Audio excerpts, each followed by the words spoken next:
Muito bem, bem-vindos, bem-vindas ao primeiro episódio do Utopia Podcast. Mais uma tentativa de ter um podcast duradouro e dessa vez eu vou conseguir com a parceria do meu amigo Matheus, da minha amiga Viviane, que estão, para quem está acompanhando pelo YouTube, já está visualizando na tela e logo eles vão se apresentar para vocês. Se você chegou aqui nesse canal no YouTube ou está também ouvindo o podcast pela primeira vez, está ouvindo desde o primeiro episódio e não me conhece, meu nome é Caio Paiva, já estou aí nas redes sociais há bastante tempo, de uma forma bem intensa. Eu fui defensor público federal durante quase 8 anos e há alguns anos a minha atividade é basicamente ser professor de direitos humanos e também as matérias relacionadas à área penal. No contexto ali do primeiro turno e principalmente no segundo turno das eleições presidenciais agora do ano de 2022, eu adotei uma decisão que foi uma decisão bem difícil de me envolver ainda mais na questão política, uma questão inclusive político-partidária, de escolher um dos candidatos, aproveitar a minha audiência no Instagram, principalmente no Instagram, para conseguir de alguma forma levar uma educação em matéria de direitos humanos, facilitar o conhecimento jurídico para pessoas que não são do direito. O Utopia Podcast não será apenas um podcast para as pessoas que não são do direito, mas também para você que estudou ou estuda direito. E mesmo para você que estuda ou estudou direito, eu tenho certeza que da forma como nós iremos abordar os assuntos aqui, você conseguirá aprender os assuntos ou pelo menos revisar esses assuntos. Tudo que nós formos explicar da parte jurídica será com didática, com muita calma, colocando os conceitos. Nós temos também a presença da Viviane, que logo vai se apresentar, que é jornalista e terá também essa preocupação de nos auxiliar para que sempre nós estejamos aqui conversando com base em notícias concretas, em fatos que de fato aconteceram. E não falar só ouvir uma pessoa me dizendo, gostei do que um jornalista me disse. Não, nós sempre tentaremos citar as fontes das nossas informações. O nome Utopia Podcast, conforme a expressão já indica, é justamente para que possamos aqui não só sonhar, idealizar um futuro melhor, onde democracia e direitos humanos estejam totalmente interligados. Nós sim iremos sonhar, ter essa utopia, mas uma utopia mais concreta. Inclusive, o nome, nós nos inspiramos em um trecho de um livro do Eduardo Galeano, e a utopia para o Eduardo Galeano é justamente algo que pode ser realizável. E se não for realizável, pelo menos nós temos que acreditar que é realizável. Por isso ele coloca, quando damos 2 passos, a utopia, esse destino que está lá na frente, também dá 2 passos. Isso faz com que nós estejamos sempre caminhando. Nesse primeiro episódio do Utopia Podcast, nós vamos falar do assunto do momento, que é a Copa do Mundo. Não vamos falar, porém, de futebol, porque eu não entendo absolutamente nada de futebol, diferentemente do Matheus e da Viviane, que sim entendem, mas nós vamos falar das relações entre a Copa do Mundo no Catar e os direitos humanos, principalmente a proteção internacional dos direitos humanos. Sem mais, jogo a palavra para o meu amigo, parceiro aqui no SEI Acadêmico, Matheus, para se apresentar rapidamente e também fazer um primeiro contexto da realização da Copa do Mundo no Catar. Bom, pessoal, tudo bem? Sejam muito bem-vindos aqui ao Utopia Podcast, esse projeto que nós estamos criando e desenvolvendo com muito carinho para todos vocês. Eu sou o Matheus, eu obviamente não tenho toda a desenvoltura com a fala que o professor Caio tem. Aliás, eu chamo ele de professor Caio somente assim em contextos mais formais, viu? Porque normalmente para mim ele é o Caio, o meu amigo, meu coordenador aqui do SEI, meu parceiro e meu padrinho de casamento. Eu vou me casar logo. Mas, fui muito feliz, Caio, da gente estar desenvolvendo mais um projeto, esse projeto que eu acho que tem um potencial imenso para alcançar diversos públicos. E, dando um contexto rapidinho de quem eu sou, eu trabalho aqui no SEI como coordenador do SEI acadêmico, né? Faço a produção e o desenvolvimento de todos os produtos e fico mais por conta dessa parte mais técnica aqui, de câmera, luz, som, Quem aí já fez o curso Ensinar Direito do professor Caio me conhece, porque eu dei algumas aulinhas extras lá a respeito deste tema. Eu sou advogado de formação, mas acabou que eu fiz uma migração de carreira aí. E hoje aqui eu vou tratar um pouquinho sobre um tema que eu gosto muito, que é o futebol. Eu sou completamente viciado em futebol desde que eu era mais novo, desde que eu era criança, mas modéstia à parte, gosto de dizer que eu não vejo futebol como a maioria das pessoas que simplesmente vê 22 pessoas correndo atrás de uma bola. Eu tento dar uma analisadinha no contexto. E não sou só eu, a Viviane, que está aqui também. A Viviane é jornalista e também apaixonada por futebol, e a gente conversa bastante sobre alguns temas do contexto geral de futebol. E eu acho que é por isso que o Caio decidiu gravar esse episódio com nós dois aqui hoje. Além da gente saber bastante do assunto, né, do futebol, a gente pode contextualizar também outras questões de direitos humanos. E, pessoal, sobre a Copa do Catar, ela está sendo realizada agora no ano de 2022. Eu trouxe aqui alguns numerozinhos para vocês entenderem como o Catar foi escolhido para ser país sede deste evento. Um contexto rápido. A Copa do Mundo acontece de 4 em 4 anos. Ela é a Copa do Mundo da FIFA, que é a Federação Internacional de Futebol. É uma organização sem fins lucrativos sediada em Genebra, que foi fundada no ano de 1904. Então já é uma instituição aí que tem mais de 100 anos, ela já está faz bastante tempo, e ela praticamente comanda o futebol como esporte e como atividade comercial no mundo todo. São mais de 211 federações mundiais ali associadas à FIFA, né? E é ela quem escolhe os países sede através de candidaturas, e essas candidaturas são analisadas por uma federação específica. Só te interrompendo rapidamente, Matheus, para jogar um ponto jurídico aqui, só nessa breve fala para eu não esquecer depois. Você disse que a FIFA é composta por quantos países? A FIFA, na verdade, a gente fala que é uma federação internacional de futebol, mas ela é uma organização sem fins lucrativos, né? Ela é uma empresa para fins do direito internacional sediada em Genebra, e existem federações de países associadas a ela. São 211 federações associadas. 211. Só um contexto rápido. Não é só futebol que a FIFA comanda. A FIFA também comanda futebol de areia, futsal. Então, não são 211 países, são 211 federações de países que são associadas a ela. Que está acompanhando o noticiário dos últimos dias, viu que um filho do presidente foi ao Catar levar um pendrive, basicamente. Foi levar um pendrive ao Catar. E, segundo o filho do presidente Bolsonaro, o Eduardo Bolsonaro, foi levar um pendrive para contextualizar questões políticas atuais do Brasil, denunciar eventual perseguição política que definitivamente não ocorre no Brasil nesse momento. E um dos pontos que ele destacou foi justamente este. É claro que eu estou vindo ao Catar, porque a FIFA é composta de mais de 200 países, então essa é uma excelente ocasião. Matheus, muito rapidamente, quantos países estão disputando a Copa no Catar agora em 2022? 32 países. 32 países. Essa informação dele também é mentirosa.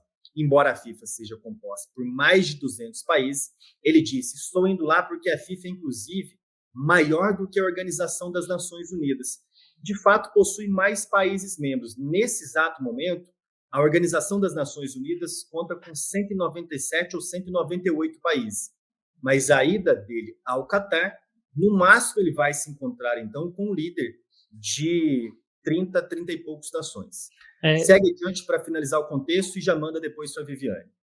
Beleza. E é isso. Então, a FIFA ela tem ali uma equipe específica que faz a análise dessas candidaturas, e eles vão atrás desses países para analisar questões técnicas, questões de população, questões de infraestrutura. E, bom, escolheram o Catar em uma decisão muito controversa no ano de 2010, sendo que outros países haviam se candidatado e demonstravam ter muito mais estrutura do que o Catar. Por exemplo, a Austrália e a Coreia do Sul, além dos Estados Unidos e o Canadá. Não à toa, Estados Unidos e Canadá vão ser as sedes da Copa do Mundo de 2026, não é, Viviane? Isso mesmo, Matheus. Eu acho que é de 2026.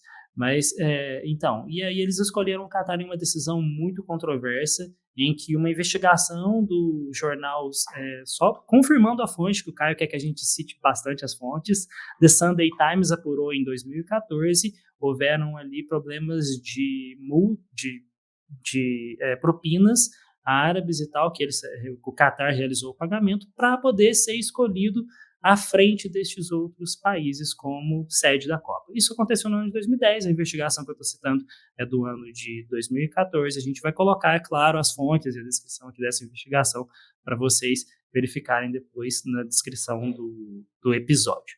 Enfim, Catar é a sede da Copa, 32 países disputando aí, né, o título. A Copa do Mundo ela é um dos maiores eventos midiáticos de todos, mais talvez do que o Super Bowl, porque envolva mais outros países, talvez nem tanto em audiência, mas enfim, é um big deal para quem gosta de futebol, é a melhor coisa para evento esportivo de quem gosta do assunto, mas está sendo bem controversa aí com relação a direitos humanos e outras questões mais jurídicas, né?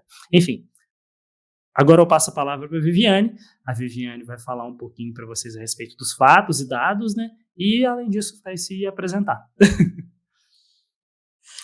Obrigada, Matheus. Olá, pessoal. Meu nome é Viviane Costa. Eu sou jornalista por formação, conforme o Caio disse no início do podcast. Também sou graduanda em letras e atualmente assessora de comunicação e imprensa do professor Caio Paiva. É com muita satisfação... Chique. É com muita satisfação que nós iniciamos esse projeto, o Utopia Podcast, que trará para vocês assuntos muito importantes que eu tenho certeza que ampliarão conhecimentos e desconstruirão estereótipos. Bom, nos últimos meses, devido à Copa do Mundo ser sediada no Catar, que é um país com princípios considerados antidemocráticos e autoritários, duas correntes passaram a ser debatidas com frequência.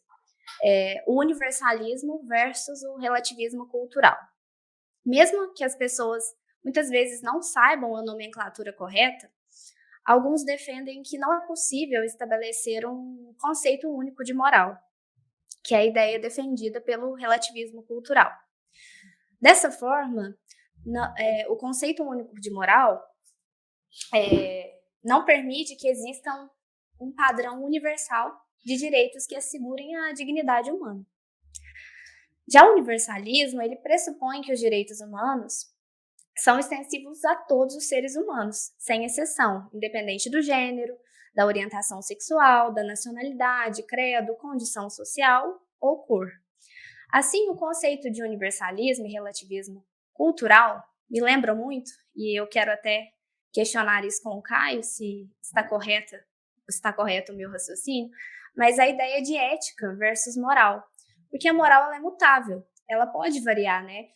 A depender da cultura, da crença, de um determinado grupo, independente até do país, enfim, do círculo social, pode variar. Já a ética, ela promove um estilo de ação que procura refletir sobre o melhor modo de agir, que não abale a vida em sociedade e não desrespeite a individualidade dos outros. Trazendo isso para o conceito do Catar, a gente observa que algumas leis aplicadas no país, elas são um tanto quanto autoritárias. Então, eu queria questionar isso com o Caio, se esse conceito de ética versus moral, ele faz sentido ali dentro do universalismo versus relativismo cultural. Perfeito, Viviane. Pessoal, então vamos lá. Esse é o primeiro e o grande assunto do nosso primeiro episódio do Utopia Podcast. Esse aparente confronto entre universalismo e relativismo cultural. Este é o grande desafio do direito internacional dos direitos humanos.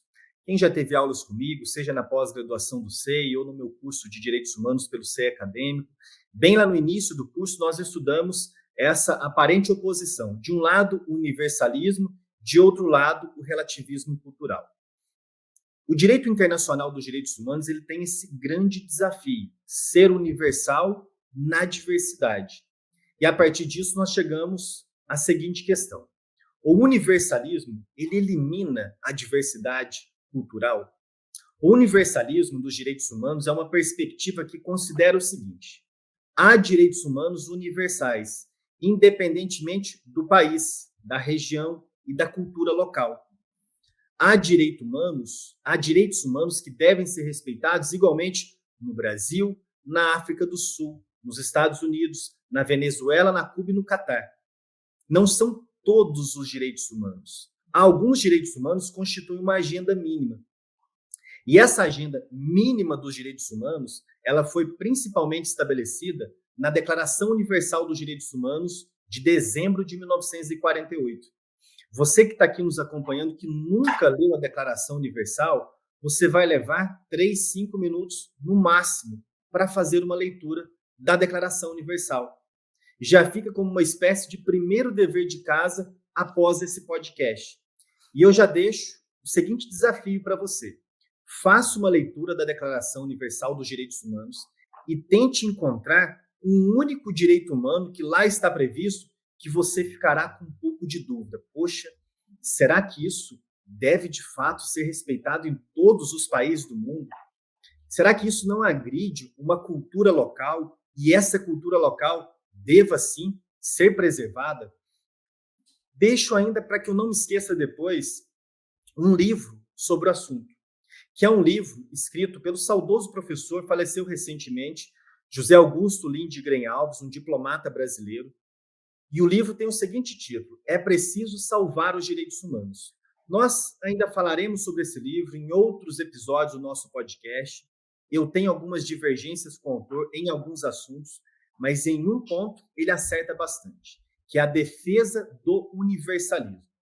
Quando nós falamos do universalismo dos direitos humanos, há pelo menos 3 marcos no direito internacional em que ele não é apenas um discurso, mas que foi estabelecido.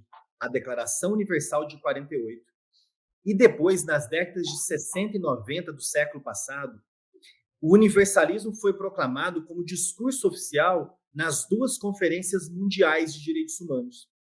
Costuma-se apontar o seguinte, que a Declaração Universal seria um produto do Ocidente, seria uma concepção ocidental dos direitos humanos, mais especificamente de alguns países europeus. Essa é uma visão equivocada. Quando a Declaração Universal foi adotada em 1948, lá nós poderíamos constatar, de fato, um universalismo instável, ainda embrionário. Em 1948, a ONU, que havia sido criada em 45, contava com apenas 58 Estados-membros. A ONU contava com apenas 58 Estados-membros.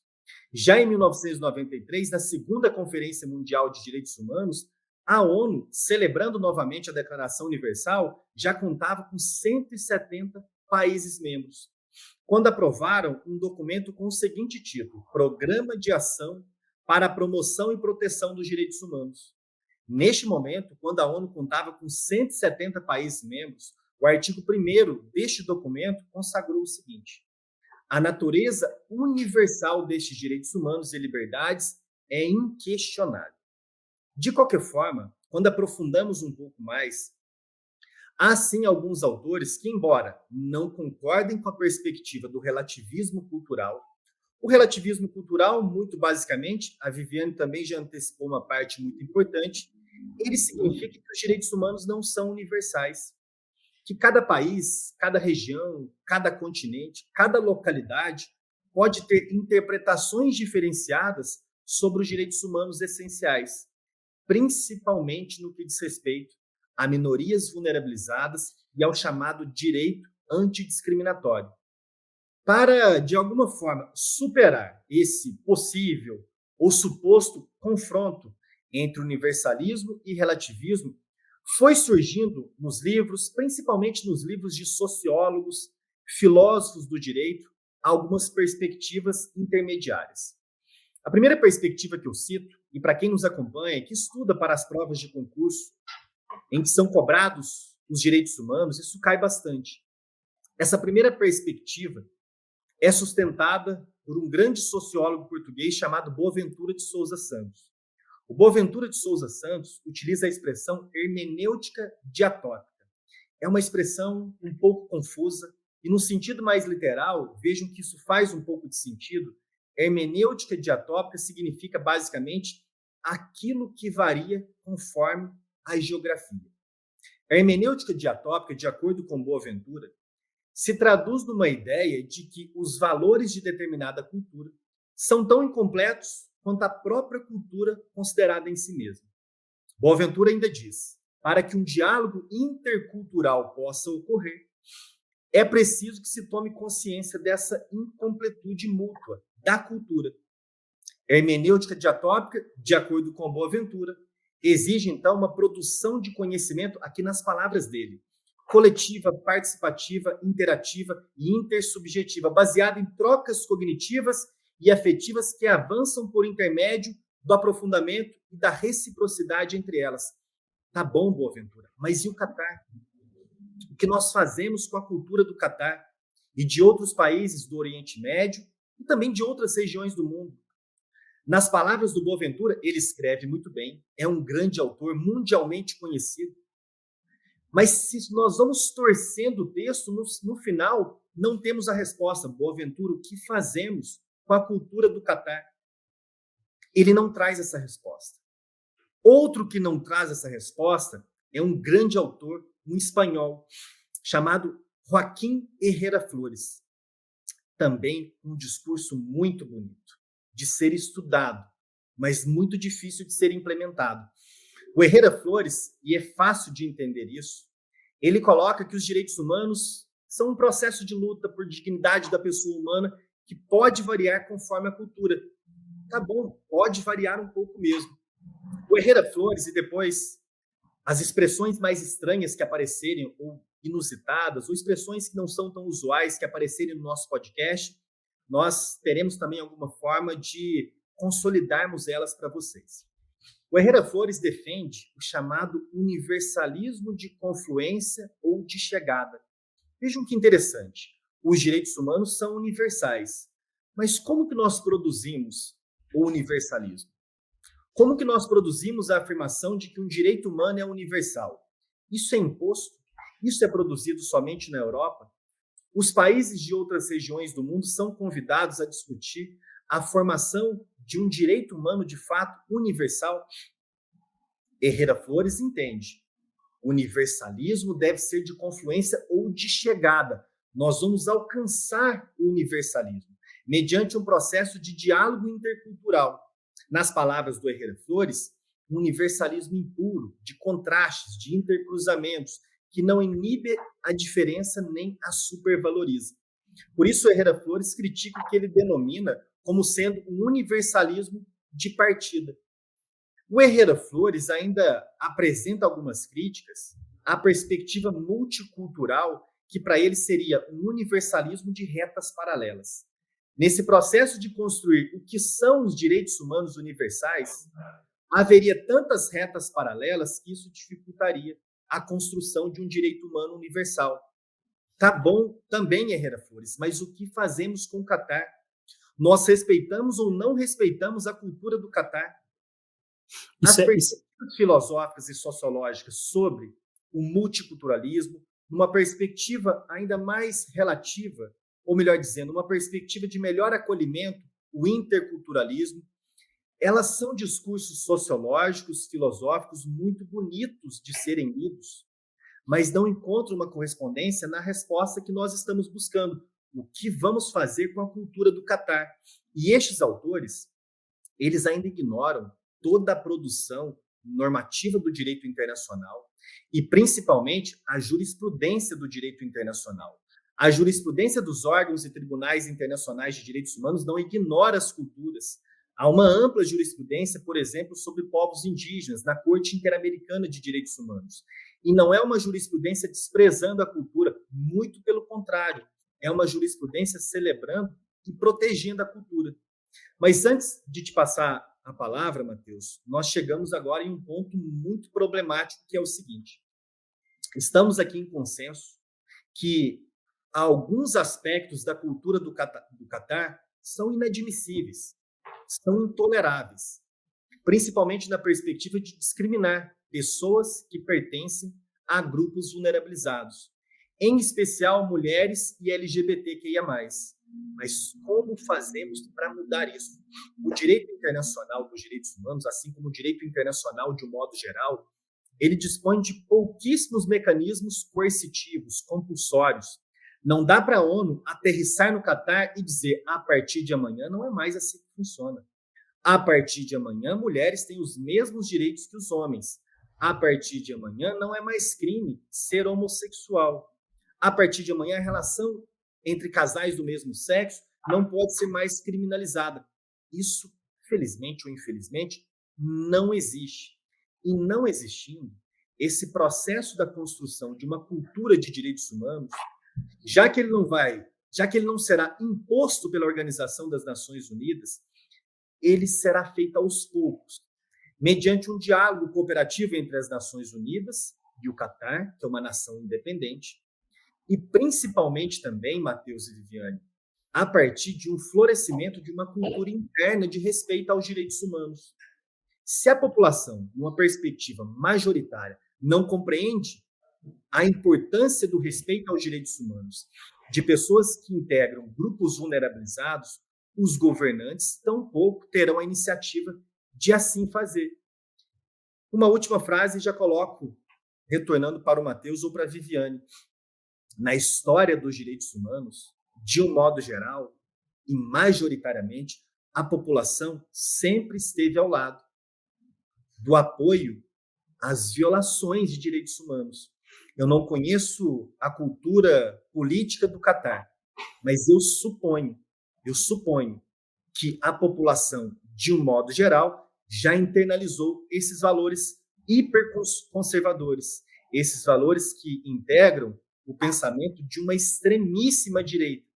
E se a população não se avança para defender os direitos humanos que devem ser de todos, os políticos, os governantes também não terão essa iniciativa. Uhum. Eu acho interessante que você comentou rapidinho com relação à questão do universalismo e outros detalhes. Futebol, ele é um esporte universal, então praticamente todos os países do mundo praticam futebol e praticam da sua maneira, com as suas regras, digamos assim, com a sua própria cultura. Então o problema relativo ao Catar é que mais de 32 países de culturas completamente diferentes estão concentrados em um mesmo local que simplesmente não abriu as suas portas completamente para eles. Eu acho que também não deve, né? No Brasil, a gente também não queria que 32 países chegassem aqui e fizessem o que queriam. Mas é uma questão até muito interessante de se tratar. Mais tarde nós vamos falar sobre o Estatuto da FIFA e o que ele fala sobre esses assuntos. E lá tem um ponto falando que eles respeitam a cultura do local, mas eles...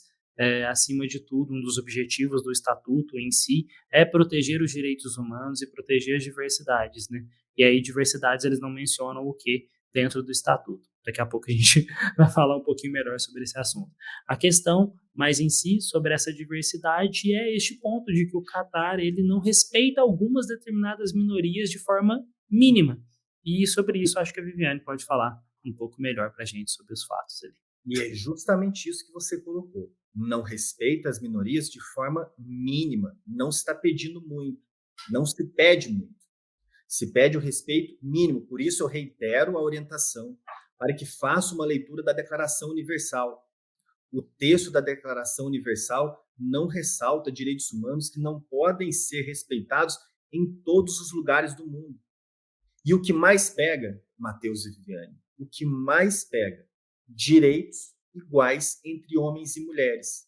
O Catar ou outro país do Oriente Médio ou de qualquer outra região do mundo quer colocar que para transitar naquela capital do estado, do país, tem um traje específico, isso é uma cultura, deve ser respeitado. Se for homens e mulheres, ainda que seja só um traje diferenciado de homens e mulheres. Claro que eu não gosto da ideia, mas me parece que está ali numa margem de apreciação que o Estado pode definir. Agora, quando vai além disso, quando passa do traje para que mulheres não possam frequentar espaços públicos, não tenham os mesmos direitos no casamento, aí nós não estamos falando mais de uma pauta mínima. Se no seu país tem uma cultura que não pode fumar em local fechado, ótimo, é uma cultura local. No Brasil, nós temos essa cultura. Não faz tanto tempo assim. Eu já visitei alguns países do leste europeu. Certa vez eu fiquei hospedado em um hotel que o café da manhã era no subsolo. E no subsolo parecia que estava entrando numa boate. Foi na República Tcheca. Muitas pessoas fumando. Lá não tem a cultura de proibição de fumar em local fechado. É um aspecto da cultura. A Organização das Nações Unidas pode chegar em um local desse e dizer só fazemos a Copa do Mundo aí se você proibir fumar em local fechado? Não dá, porque direitos humanos é uma agenda mínima. Manda aí, Viviane. O Matheus citou sobre o Estatuto da FIFA, né? E eu acho assim, um tanto quanto incoerente.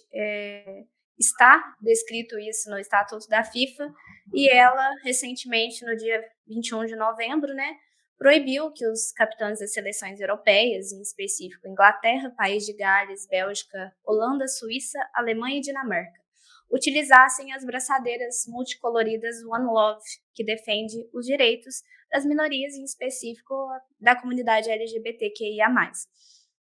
Então, o porquê dessa proibição ter acontecido, se eles de fato defendem os direitos humanos? Não faz o menor sentido. A FIFA justificou que ela iria disponibilizar a própria braçadeira para os capitães e por isso não seria permitido. Caso eles desrespeitassem essa situação, os capitães levariam ali um cartão amarelo no início do jogo, o que seria, obviamente, péssimo para o desempenho das seleções ali dentro de campo. E esse ponto, Viviane, só te interrompendo, para quem está nos acompanhando, sempre vai percebendo, não tentando decorar o que é universalismo, o que é relativismo cultural, mas para ir interiorizando, para depois responder para si mesmo. O que eu aprendi com esse podcast? O que eu aprendi com esse episódio de hoje? A questão dos valores conservadores, e nós ainda teremos a oportunidade em diversos outros podcasts para eu explicar melhor que o conservadorismo, na sua origem, nas suas formulações mais contemporâneas também, não gosta do direito internacional. O conservadorismo não gosta de soluções internacionais, mas sim de soluções domésticas. Há vários pontos que vocês podem procurar que chegarão justamente a essa resposta. O conservadorismo quer soluções domésticas, tanto que nos últimos anos no Brasil, nós tivemos várias manifestações a partir do ideólogo da extrema-direita no Brasil, Olavo de Carvalho, no sentido da luta contra o globalismo, da tendência mundial das Nações Unidas de imporem todas as suas tradições aos demais países. E vejam só, quando nós admitimos que deve-se respeitar a cultura local, isso diverge do surgimento do direito internacional. A Declaração Universal dos Direitos Humanos foi adotada em 1948, no pós-Segunda Guerra Mundial, justamente para apontar para a Alemanha e para os países aliados que aquilo não é um assunto exclusivo do direito nacional. O que acontece na Alemanha, o que acontece em outros países, inclusive no Brasil, alguns assuntos são de interesse mundial. E sendo de interesse mundial, criou-se essa estrutura de proteção internacional, o Sistema Global de Proteção dos Direitos Humanos, para que os países não mais dispusessem de uma soberania absoluta. E fechando o raciocínio, quando o Catar, com a tolerância da FIFA, proíbe os atletas, os jogadores, de manifestarem qualquer objeção à cultura do Catar, até braceletes ou outras manifestações, para mim isso gera a seguinte mensagem: nós estamos tão inseguros com a nossa cultura, nós temos tanto receio de uma rebelião popular para que a população, para que as mulheres que estão aqui no estádio, para que a população LGBTQIA+, identifique que vocês vêm de outros lugares do mundo e que lá tem liberdade. Por que aqui não tem? Os governos autoritários, eles não gostam dos direitos humanos porque os direitos humanos emancipam as pessoas. E o processo de emancipação, ele nem sempre é pacífico. Às vezes, ele é brutalmente violento, com deposições de governos autoritários. Por isso, estes governos, em especial do Catar, tentam impedir que a população local sequer tenha contato com um discurso mais progressista. Vou fazer uma pergunta aqui agora, mas é uma pergunta de aluno para professor, porque eu também já fui aluno do Caio no curso de Direitos Humanos. Com relação a essa questão de a FIFA ter proibido os capitães de se manifestarem, eles falarem, olha, vocês não vão utilizar a braçadeira e se utilizarem a braçadeira, vocês vão receber um cartão amarelo. Isso também pode configurar algum cerceamento ao direito da liberdade de expressão? No caso, aqui não a liberdade de expressão que aquele host de um podcast, que eu não gosto de citar o nome, sempre defende aí, né? Mas é uma liberdade de expressão de realmente se expressar a favor de algum direito que ele acha claro. Ótima pergunta, Matheus. Me faz lembrar, inclusive, de um precedente da Corte Interamericana. Infelizmente, são tantos casos que aqui, infelizmente, eu não vou lembrar o nome do caso. mas que conta com o voto do ex-juiz da Corte Interamericana, o brasileiro Roberto Caldas. E, enfim, neste caso, a Corte Interamericana, e principalmente nesse voto do Roberto Caldas, diz que liberdade de expressão não é somente isso aqui, não é só falar. A liberdade de expressão também está na forma como as pessoas se vestem. Neste caso especificamente, era um caso de violência contra a mulher. Em muitos países, inclusive tradições machistas em alguns locais do Brasil, justificam a violência contra a mulher porque ela está se vestindo de determinada forma e aquilo pode atrair homens para agredi-la sexualmente. E neste voto, neste caso da Corte Interamericana, foi ressaltado: as mulheres têm a liberdade de expressão de se vestirem como bem entenderem. No caso do Catar, com toda certeza, é uma violação à liberdade de expressão, mas aqui eu deixo o link com que nós exploraremos mais ao final. E aí? É uma liberdade de expressão, mas o que é possível fazer contra o Catar? É possível processar o Catar? Se sim, onde é possível processar o Catar? Que é uma violação à liberdade de expressão, não há a menor dúvida. Mas é um país que tem dificuldade para respeitar os direitos humanos, e será que ele permite ser processado perante os sistemas internacionais?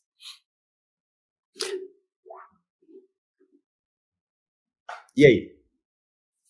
Bom, vou fazer outra pergunta. O Catar, ele, por exemplo, ele teoricamente, dentro do direito internacional e dentro do direito internacional de direitos humanos, ele tem que ser signatário de algum acordo do tipo, correto? Então, Perfeito. para ele poder ser processado, ele tem que se permitir fazer isso. Então, eu acho que é essa a questão. A gente não sabe sobre a legislação do Catar especificamente, né? Mas ele teria que estar dentro de algum acordo para poder, talvez dentro do sistema asiático, não sei. Ótimo ponto, Matheus. Para quem está acompanhando também, já aprender isso e não esquecer mais. Eu disse anteriormente que o direito internacional não se impõe para os países. Os países precisam, no exercício da soberania, ratificar tratados. Se não ratificar, está fora. Sim. Se não ratificou o tratado, está de fora. No âmbito do sistema global, que é o sistema da ONU, nós não temos um grande tribunal internacional de direitos humanos, como temos aqui na nossa região a Corte Interamericana, como há na Europa, o Tribunal Europeu, e também no continente africano, a Corte Africana dos Direitos Humanos e dos Povos. O que nós temos na ONU são os chamados órgãos de tratado. Comitê de Direitos Humanos, inclusive em março de 2022, condenou o Brasil, no caso Lula contra o Brasil. Temos o Comitê sobre os Direitos das Mulheres, que também já condenou o Brasil há alguns anos, no caso Aline Pimentel contra o Brasil. Pois bem, o Catar é parte de alguns tratados, sim, do sistema global. O Catar ratificou alguns tratados da ONU. Mas não basta ratificar os tratados. Além de ratificar os tratados, existe, em regra, uma manifestação de vontade adicional para dizer o seguinte: eu aceito também ser processado perante esse órgão convencional. E aqui eu digo, o Catar não aceita, ou não aceitou até agora, nenhum mecanismo de petição individual. Os cidadãos que moram no Catar, inclusive um jogador estrangeiro, é perfeitamente possível um estrangeiro processar um país perante um sistema internacional. Cansado Trindade chamava isso de desnacionalização da proteção internacional dos direitos humanos. É possível que um estrangeiro, residente ou não no Brasil, processe o Brasil perante o sistema interamericano. É possível, por exemplo, que a família de uma pessoa processe um Estado brasileiro perante o Tribunal Europeu. Isso já aconteceu. No caso Jean Charles, aquele brasileiro assassinado pela polícia do Reino Unido. E depois, inclusive, se tornou um filme bem interessante. Resumidamente, o Catar não aceita ser processado perante o sistema global. E não há um sistema asiático de proteção dos direitos humanos, não há um sistema médio de proteção dos direitos humanos. Nós temos, além do sistema global, 3 sistemas regionais, nas Américas, na Europa e no continente africano. A partir disso, eu sugiro, Viviane, que a gente vá para o assunto das mulheres, da proteção dos direitos das mulheres no Catar, para que eu possa comentar também alguns pontos envolvendo a Convenção da ONU sobre o assunto. Então, as mulheres no Catar, assim como em outros países do Golfo Pérsico, onde o islamismo é a religião oficial, elas enfrentam essa discriminação generalizada, como o Caio disse, não só da vestimenta, né? De acordo com a Anistia Internacional, elas vivem sob um sistema de tutela masculina. Então, elas não podem frequentar alguns lugares, não podem se casar, não podem fazer práticas cotidianas que para nós aqui no Brasil são comuns, sem a autorização do seu pai, do seu marido ou irmão, ou seja, de um homem. Elas precisam pedir essa permissão, inclusive, para realizar exame de Papa Nicolau, que é o preventivo. Então, é uma situação que, para mim, e eu acredito que para todos, fere gravemente os direitos humanos das mulheres, porque a partir do momento que nós não podemos aí, realizar ações básicas, que são garantias fundamentais, nós não temos direito de basicamente nada, se nós não podemos nem sequer sair de casa para realizar essas, por exemplo, cuidar da nossa saúde. Então, o que a gente observa hoje, inclusive nos estádios, é que praticamente não se tem mulheres assistindo os jogos. Não que isso seja proibido para outras mulheres de outros países, mas existe aí um receio e um medo, como foi relatado por várias mulheres que, inclusive, estavam no jogo do Irã, né, que também é um país extremamente autoritário, que desrespeita regularmente o direito das mulheres. Então, existe esse medo da comunidade LGBT e das mulheres em frequentar tais lugares, o que é péssimo para um evento do tamanho de uma Copa do Mundo, que, para mim, como profissional do jornalismo, é um evento que deve unir as pessoas. Não é só futebol, né, como o Matheus disse. O futebol não é simplesmente 22 jogadores correndo num campo. Ele vai muito além disso. Então, é muito triste que isso aconteça. Perfeito. Vamos lá, então, sobre os direitos das mulheres, que é um grande assunto do direito internacional dos direitos humanos. Eu volto a uma época bem distante, quando foi adotada a Declaração dos Direitos do Homem e do Cidadão, de 1789, da França. Repito o nome, Declaração dos Direitos do Homem e do Cidadão. Um grande documento, um documento revolucionário, um documento que faz parte da história do direito internacional dos direitos humanos, mas serve para ilustrar que direitos humanos para as mulheres é algo muito mais recente. Em 1789, quando se colocou no nome dessa declaração Direitos dos Homens e do Cidadão, quem eram os destinatários da proteção desses direitos mais básicos era apenas o homem. E não apenas o homem branco e com propriedade. Mulher não tinha direitos humanos, mulher era um objeto. Criança não tinha direitos humanos. Aliás, a própria figura de criança era algo que quase não existia na época, os direitos mais específicos das crianças. Pessoas com deficiência, tampouco, pessoas negras eram escravizadas. Nós vamos avançando. E, aliás, nessa época, Viviane, veja só que interessante. Esse documento foi escrito, aprovado por homens.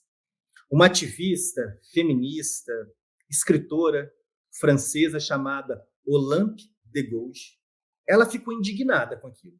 Como assim? Declaração dos Direitos do Homem e do Cidadão? Negativo. A Olympe de Gouges redigiu uma declaração dos direitos da mulher e da cidadã e mandou para a Assembleia Francesa.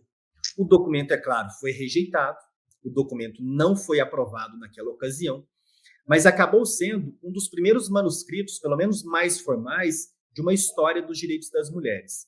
Quando nós avançamos depois, já para o pós-Segunda Guerra Mundial, no contexto de criação da ONU, também não foi tão natural imaginar que vamos colocar aqui, sim, os direitos das mulheres.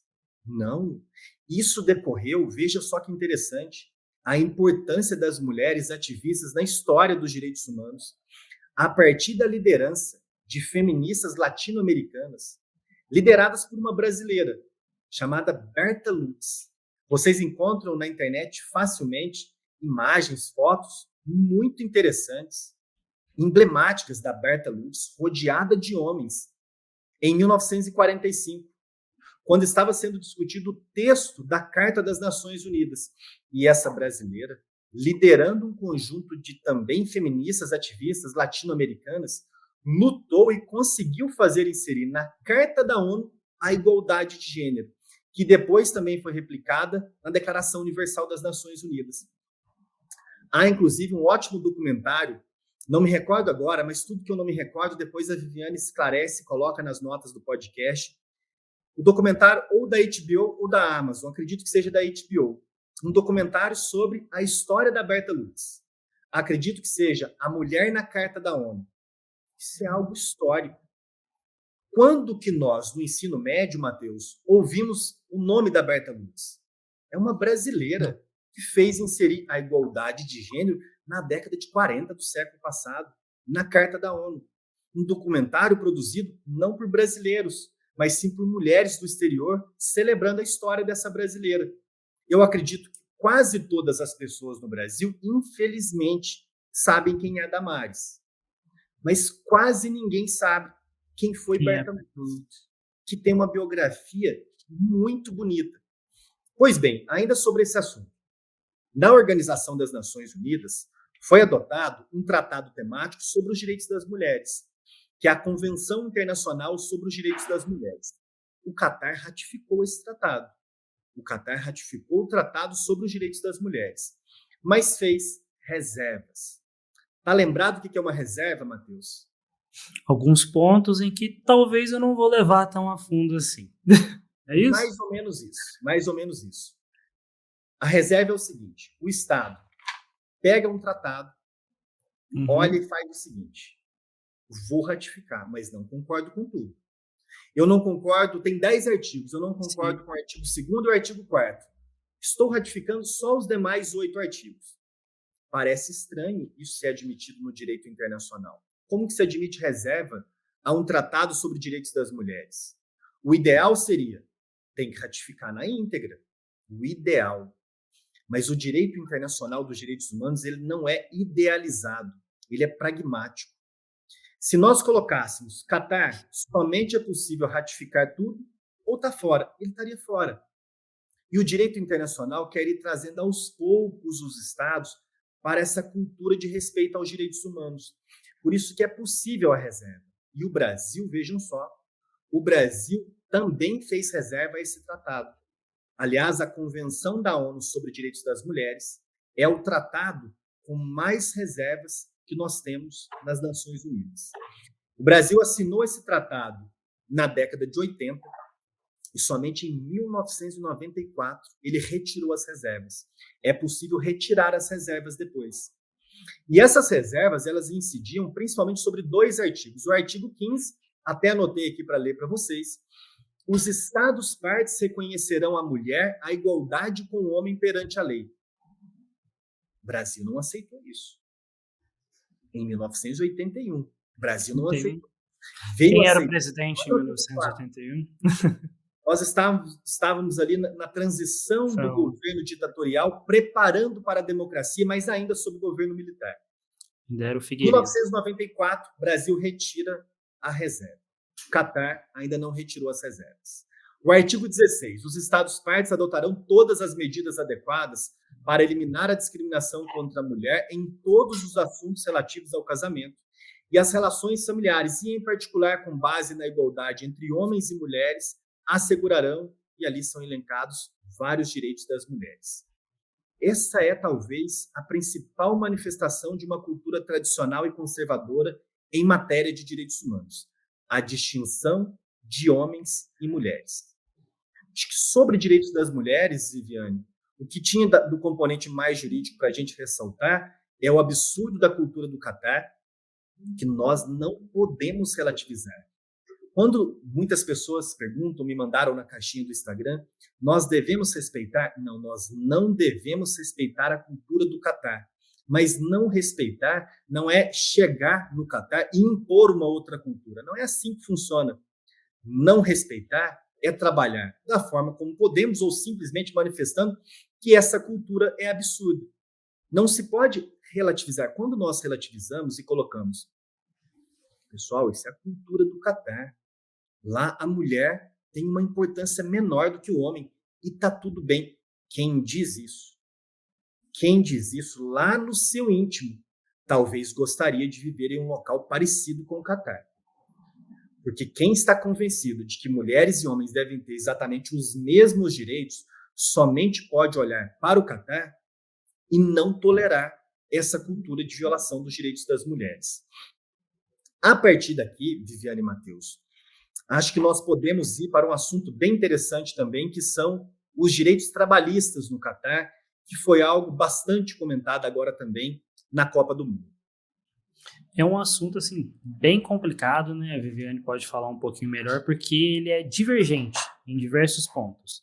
Então, alguns detalhes a gente acha verdadeiros na internet, que a gente pode citar como verdadeiros, né? Por exemplo, que tenham fontes bem confiáveis, outros nem tanto. Então, bom, Viviane, vai aí.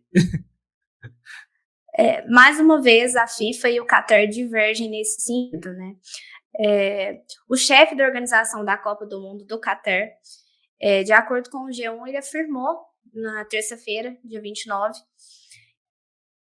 que entre mais ou menos 400 e 500 pessoas morreram durante a construção dos estádios, principalmente devido às más condições de trabalho, principalmente por conta do clima, que o Qatar possui um clima desértico, que é mais uma questão que faz nós questionarmos a escolha da FIFA pela escolha do Qatar, por ter selecionado o Qatar para sediar a Copa, que sempre foi realizada durante os meses de junho e julho, mas, devido às altas temperaturas, passou a ser em novembro.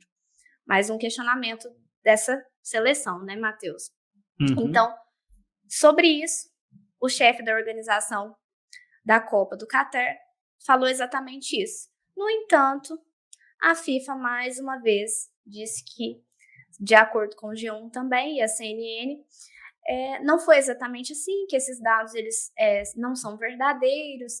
Enfim, mais uma vez a FIFA discordando do próprio Qatar, como várias vezes tem acontecido durante esse período de Copa do Mundo.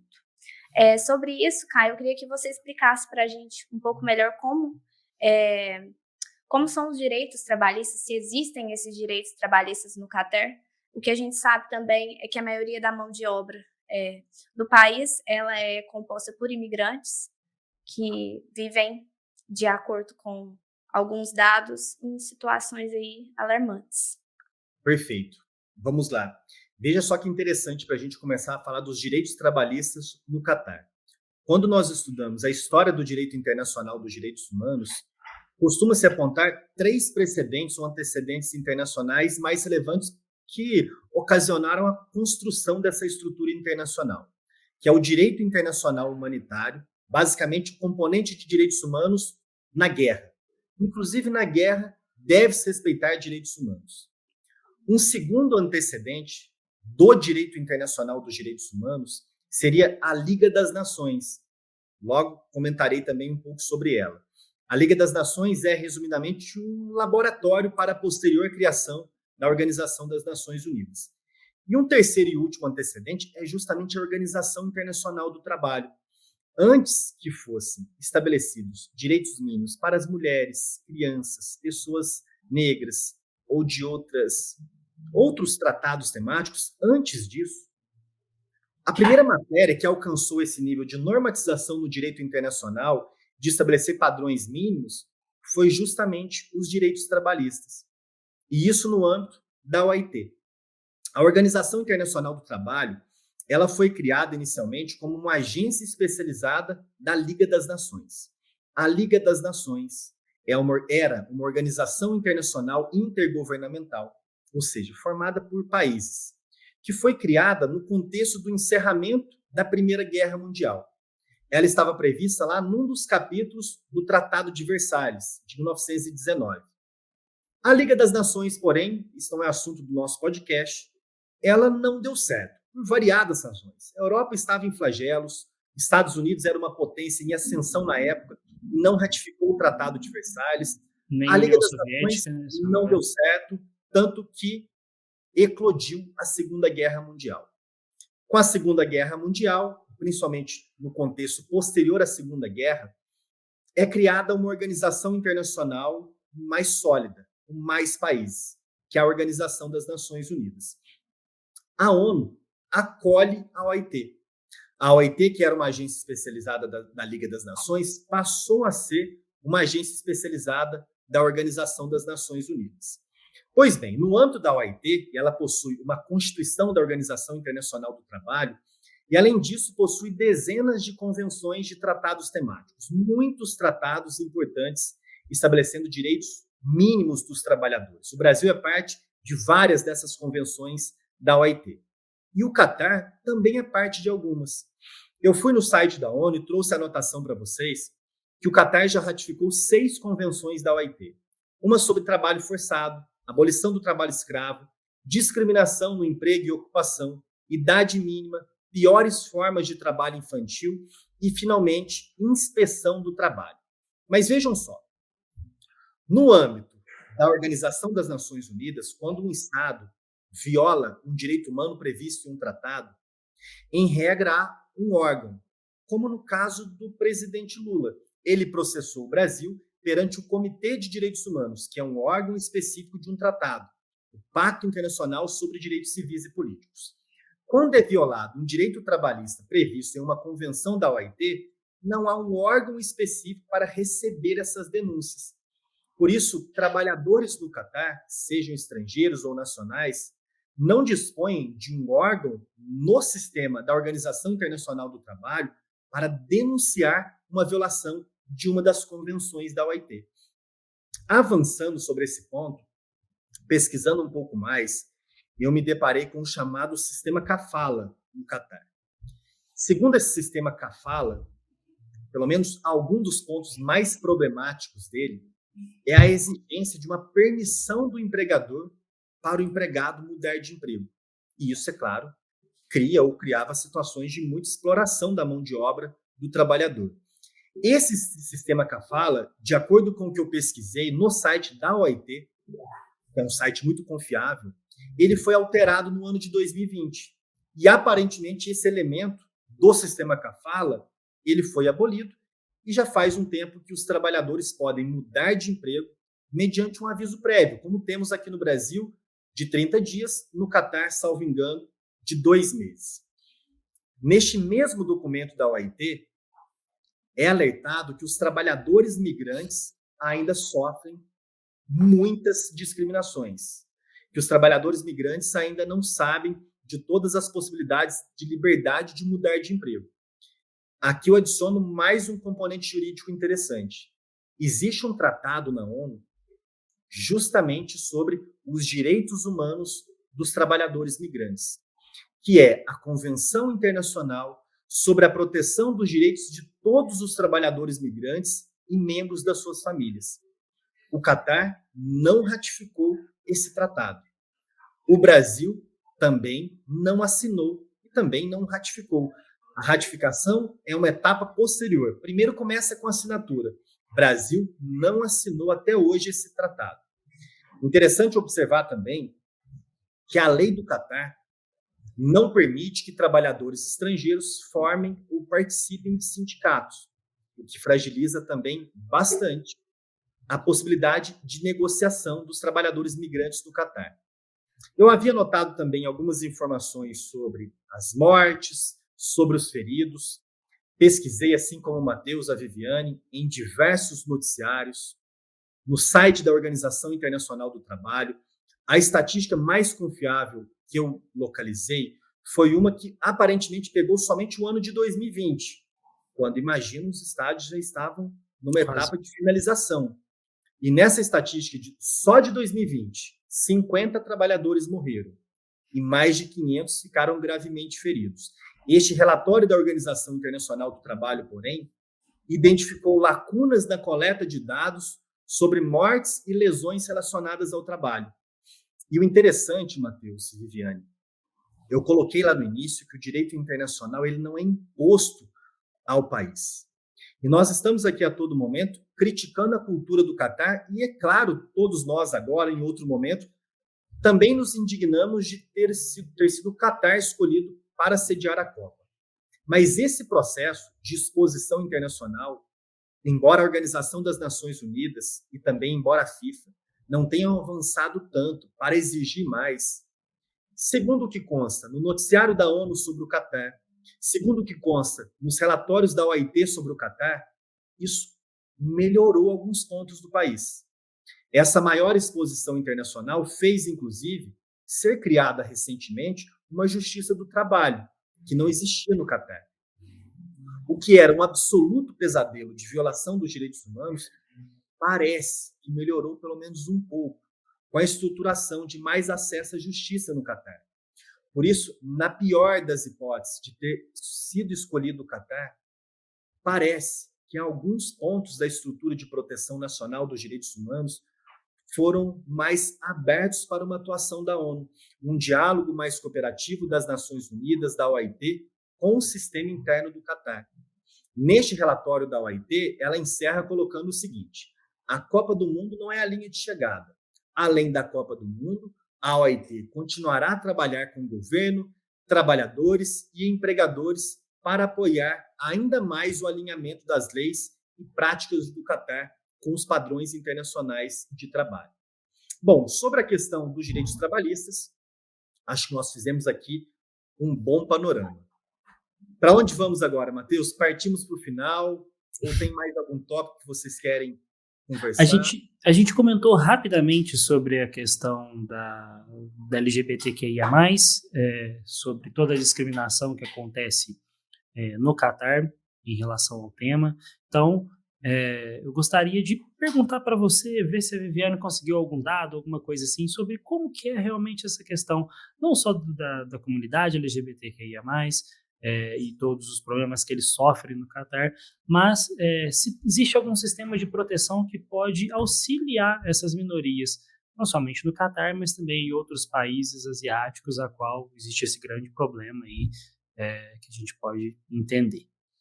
Antes do Caio explanar sobre o assunto, eu queria destacar também que não só o Catar, mas nós temos 70 países no mundo que criminalizam a prática de relacionamento entre dois homens e duas mulheres, enfim. Então, eu queria também entender, Caio, se de alguma forma existe algo que proteja essas pessoas, não somente no Catar, mas em todo o mundo. Legal. Vamos falar então rapidinho, da proteção internacional dos direitos da população LGBTQIA+. Nós falamos aqui durante esse episódio do nosso podcast de vários tratados. Nós colocamos o nome de vários tratados que protegem diversos grupos de pessoas vulnerabilizadas. Não existe um único tratado sobre os direitos humanos da população LGBTQIA+. Não existe um único tratado sobre a matéria. Me parece que é o grupo que encontra mais resistências no direito internacional dos direitos humanos.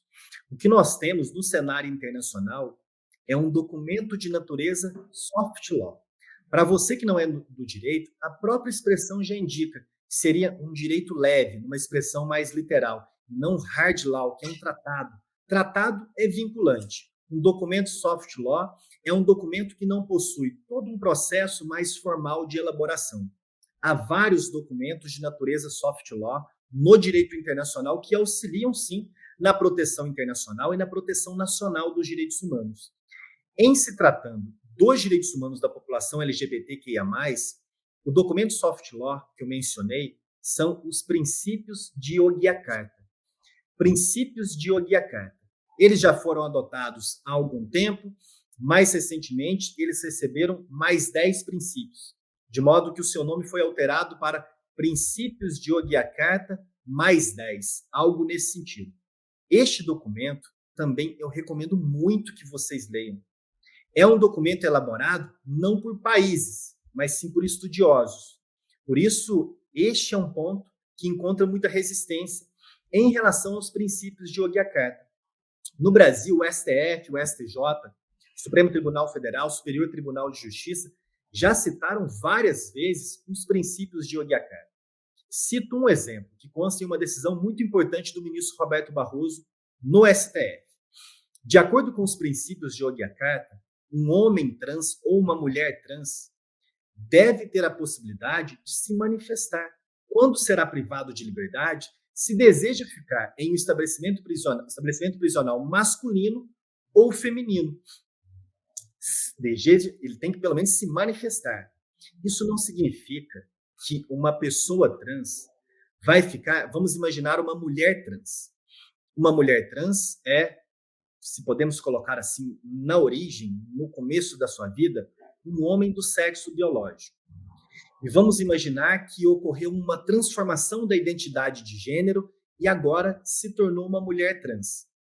Mas vejam só, para que uma pessoa se auto-perceba e requeira a observância dos seus direitos como uma mulher trans, ela não precisa passar por uma cirurgia de transgenitalização, de redesignação do seu órgão sexual. Por isso, uma mulher trans que pode conservar o seu corpo físico sem nenhuma cirurgia pode causar um pouco de receio justificado a que essa mulher trans ficaria numa cela, numa prisão, com mulheres que não são mulheres trans, mas sim mulheres do sexo biológico. Não é assim que vai funcionar. A mulher trans, se ela faz essa opção, eu gostaria sim de ficar privada de liberdade em um estabelecimento prisional feminino. Dentro deste estabelecimento prisional feminino, haverá uma ala, um local separado para ela e outras mulheres trans. O que é um absurdo é uma mulher trans ficar privada de liberdade em um estabelecimento prisional masculino. Porque no estabelecimento prisional feminino, nos momentos durante o dia de convívio social, ela poderá conviver com outras mulheres. Voltando para os princípios de Yogyakarta. Os princípios de Yogyakarta, como eu disse, foram elaborados por estudiosos em um número muito reduzido. É um grupo de estudiosos sobre os direitos da população LGBTQIA+, que se reuniram em Yogyakarta, que, salvo engano, fica na Indonésia. Imagino que sim. E, salvo engano, foram 18, ou pouco mais do que isso, de estudiosos. Apenas um número muito restrito, que produziu um documento muito importante, muito progressista, que protege os direitos dessa população vulnerabilizada. De um modo geral, porém, os documentos de natureza soft law, que não são tratados, a Declaração Universal dos Direitos Humanos, por exemplo, não é um tratado, é um documento de natureza soft law. Outro exemplo são as regras de Mandela sobre pessoas presas. Estes documentos de natureza soft law, porém, boa parte deles costuma ser encorpada por órgãos formados por estados das Nações Unidas. A Assembleia Geral, por exemplo, aprovou a Declaração Universal por meio de uma resolução. A Assembleia Geral das Nações Unidas resiste em aprovar, em acolher de uma maneira mais formal os princípios de Yogyakarta. Por isso, não há um tratado e o único documento que existe, os princípios de Yogyakarta, ainda encontram muita resistência no sistema global para serem aplicados. Sobre os direitos humanos da população LGBTQIA+, com toda certeza nós teremos episódios específicos aqui no Utopia Podcast, inclusive para entrevistar grandes lideranças e ativistas que estão à frente da proteção dos direitos humanos dessa população vulnerabilizada. Bom, Matheus, Viviane, quer acrescentar algo mais, Matheus? Queria só tratar a respeito rapidinho do Estatuto da FIFA. Bom, que nem eu disse mais cedo, a FIFA ela é uma instituição não governamental que tem sede na Suíça, né? Na verdade, fica na cidade de Zurique. E, bom, ela segue as regras daquele país, mas ela tem o seu próprio estatuto. E esse estatuto, ele dispõe as regras da própria instituição. Ali, nesse estatuto, que é um documento formal, ele é redigido nos 4 idiomas específicos da FIFA, que eu vou colar aqui agora para dizer quais são os 4 idiomas, que eles não são os mesmos idiomas da ONU, por exemplo. Rapidamente, esse estatuto ele tem ali cerca de 59, 60 regras, 60 objetivos que a ONU, que a FIFA traz para o campo do futebol. E alguns deles têm a ver exatamente com direitos humanos, que é muito a pauta desse podcast que eu queria trazer para o Caio poder comentar, é claro. O primeiro deles é o objetivo número 2, em que a FIFA diz a seguinte questão, e aqui eu abro aspas, né? Melhorar constantemente o futebol e promovê-lo a todo mundo, considerando seu caráter universal, tem a ver com o assunto que a gente falou mais cedo, educativo e cultural, bem como seus valores humanitários, particularmente por meio de programas para jovens em desenvolvimento. E aí vem o item 3, logo em seguida, que é a FIFA está firmemente comprometida em respeitar os direitos humanos reconhecidos pela comunidade internacional e se esforçará para garantir o respeito a esses direitos. Aí eu já acho um pouquinho contraditório, porque no item 4, que é um pouco mais para frente, eles se declaram neutros em questão de política e religião. Então, fica aí uma questão rapidamente sobre uma instituição privada sediar um evento em um país que claramente descumpre algum desses determinados direitos, mas se declara neutro ao mesmo tempo em que diz que vai querer proteger eles.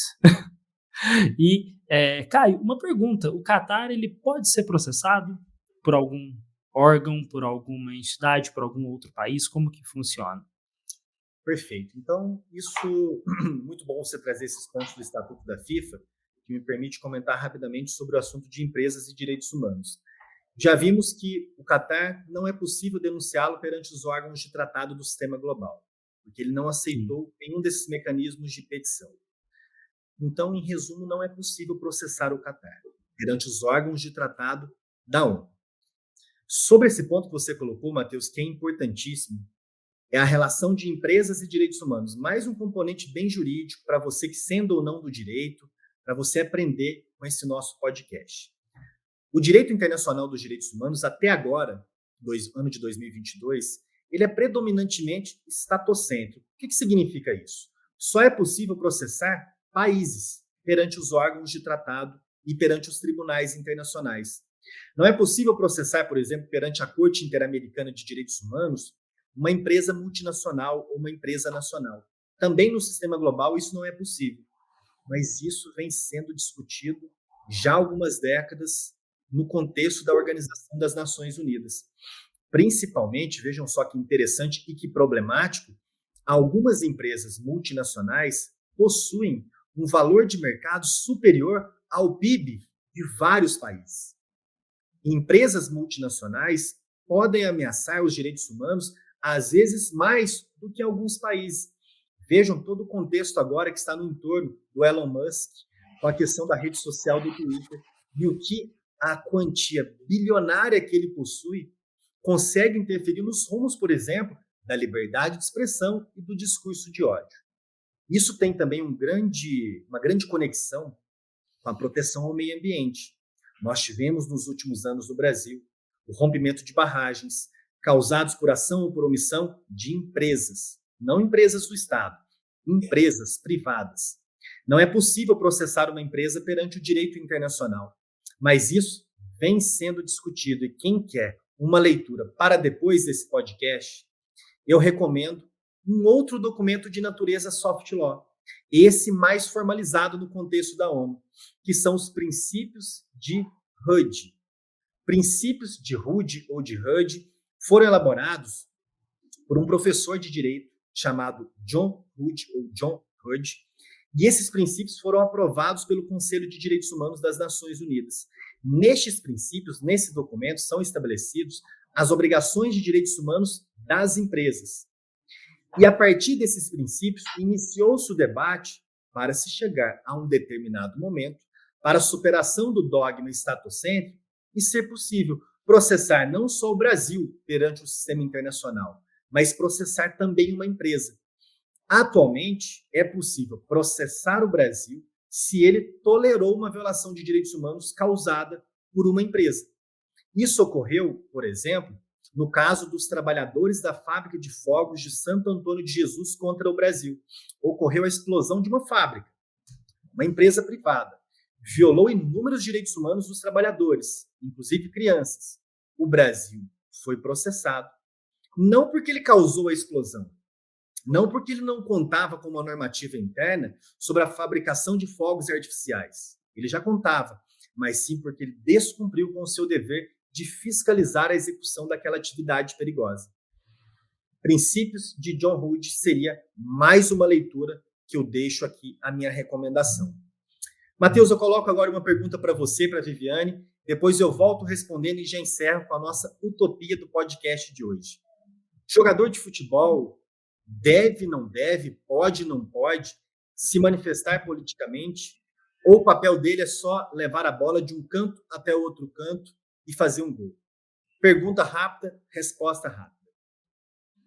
A Viviane tem mais a falar do que eu sobre isso. Então vai lá, Viviane. Eu acho o jogador de futebol, assim como qualquer pessoa pública, né, um artista, enfim, ele tem a obrigação de se manifestar politicamente. principalmente nesse contexto de Copa do Mundo, num país aí tanto quanto questionável. Então, assim, a manifestação do jogador, ela é muito importante para que a gente desconstrua esses estereótipos, como eu disse lá no início do nosso podcast, que é o que nós vamos tentar fazer aqui. Então, assim como eu com o Matheus, a gente costuma falar bastante do Richarlison, que é um jogador que se manifesta politicamente e também ajuda muitas pessoas nesse sentido, eu acredito que outros jogadores têm essa obrigação de trazer aí possíveis melhorias para nós enquanto sociedade. Claro. Eu, como filho de uma professora de história, eu gosto de citar fatos históricos. Então, rapidamente, 2 dos maiores jogadores da história do futebol, Diego Maradona e Johan Cruyff, se manifestavam politicamente a todo momento. E eles se manifestavam politicamente a favor não só de pautas humanitárias, mas também de pautas para os próprios jogadores. Então, eles deveriam fazer isso. Pode ser até, por exemplo, de algo que você discorde, assim. Neymar se manifestou politicamente, mas claramente a gente nesse podcast, todos nós discordamos da manifestação política dele. Mas é interessante que os jogadores eles se manifestem, porque futebol ele não é só futebol, futebol é um esporte político também. Então, eu acho que sim, Exato. eles têm que se manifestar. Só complementando, Matheus, no contexto de futebol no Brasil, nós temos aí 2 figuras muito importantes. O Sócrates, que já faleceu, e também o Reinaldo, que foi jogador do Atlético, que também se manifestaram aí contra a ditadura militar aqui do Brasil, o que foi muito importante para que outras pessoas tivessem coragem de se manifestar também e que nós saíssemos desse período aí muito sombrio que vivemos. Tenho tempo para falar só mais uma coisinha rapidinho. A FIFA recentemente criou um prêmio, que é um prêmio com o nome do Sócrates, que é um prêmio para jogadores que atuam em favor da sua comunidade. O nome do prêmio é Doutor Sócrates, se eu não me engano. E o primeiro ganhador, quem ganhou o prêmio, foi o Sadio Mané, que é o jogador de Senegal. Infelizmente não está jogando a Copa, pois ele se machucou antes da Copa. Mas ele é uma pessoa que atua assim, ativamente para o bem-estar do país dele, construindo hospitais, redes de internet e outras coisas. Enfim, lembrando também Sócrates, Reinaldo e o Casagrande, que ainda está vivo. Exato. E manifestou muito também no contexto da democracia corintiana. E quem não acompanhou ainda, não deixe de ouvir a entrevista recente do Mano Brown com o Casagrande. Ele, inclusive, coloca vários bastidores de como foi a luta naquele momento contra a ditadura militar. Eu vou dar minha opinião também sobre o assunto e depois a gente já passa aqui para o encerramento desse episódio. Eu não sei se eu colocaria se o jogador tem que ter uma obrigação mesmo de se manifestar. Uma obrigação de se manifestar. E eu, o Matheus e a Viviane, nós também não estamos falando aqui de manifestação político-partidária. Não é que um jogador tem uma obrigação de, no auge de uma eleição presidencial, ele se manifestar. Vote nesse candidato. Ou vote no outro candidato.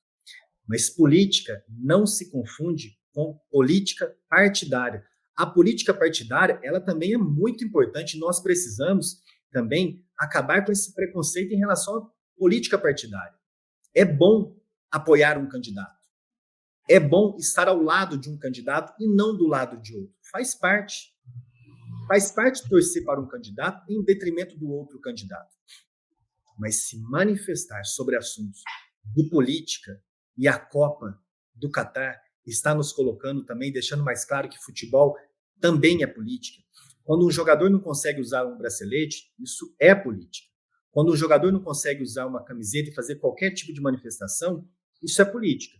Quando uma mulher não consegue ir assistir aos jogos com toda a liberdade, isso é profundamente política.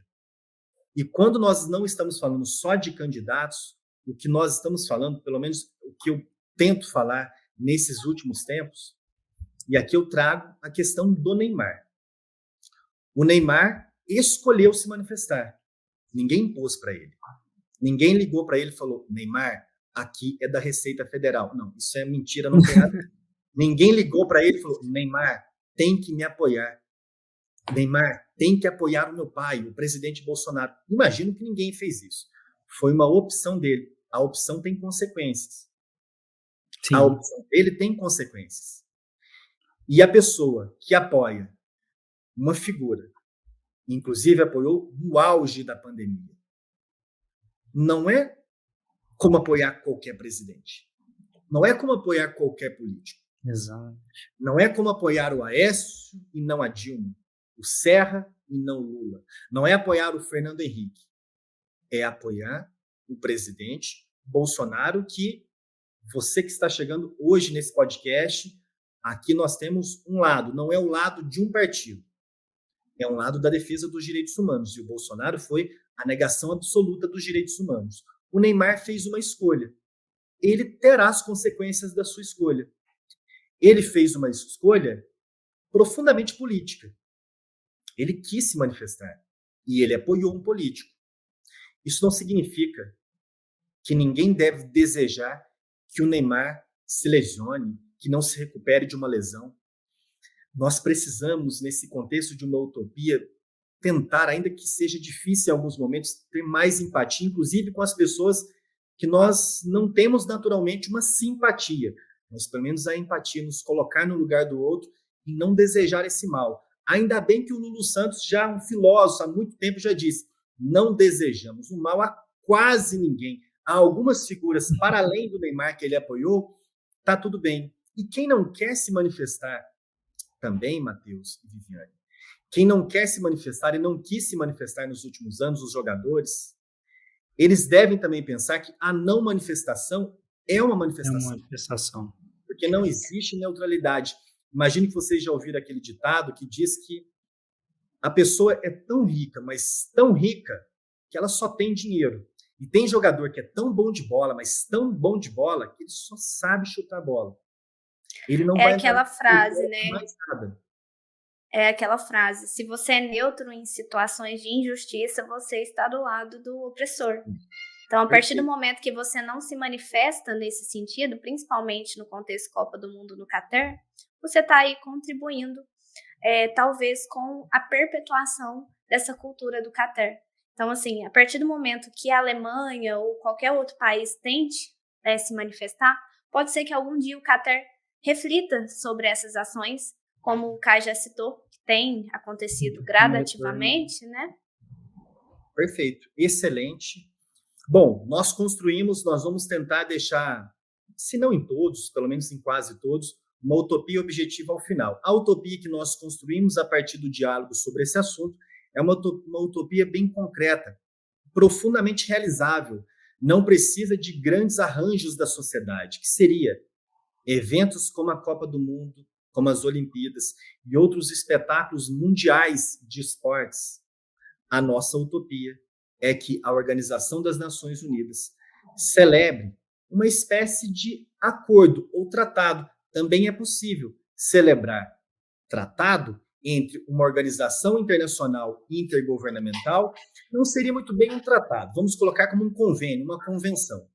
A ONU celebra um convênio, uma convenção, um acordo com a FIFA e ambos concordam. A Copa do Mundo. Para que um país se candidate a ser sede da Copa do Mundo, ele tem que cumprir estes requisitos. Não se pode exigir demais, senão nenhum país do mundo cedia a Copa do Mundo. Nem a Suíça.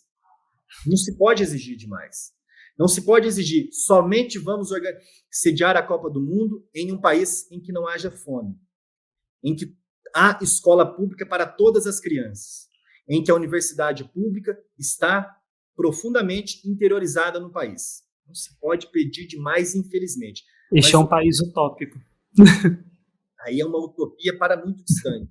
Uma certificação mínima, principalmente. O seu país é um país laico. Isso é importante. Ou a religião determina os rumos do seu país. Se determina, meu amigo, a Copa não. Vamos fazer outras coisas no nosso diálogo. O seu país é laico? Está habilitado. No seu país, há racismo institucional formalizado em legislações? Você está fora. Você criminaliza manifestações de identidade, de personalidade, como a questão LGBTQIA+, você está profundamente fora. E, por fim, as mulheres e os homens têm os mesmos direitos no seu país? Tem? Então vem para cá. Vamos disputar a Copa do Mundo. Não é um jogo de quem paga mais, é um jogo de quem oferece as condições mínimas e direitos humanos para a gente encerrar. é um padrão mínimo de observância universal. Matheus, adorei. Viviane, adorei. Primeiro episódio do nosso podcast. Um abraço para todos. Logo mais, retomamos mais um episódio do nosso Utopia Podcast. Grande abraço, galera. Obrigada, pessoal.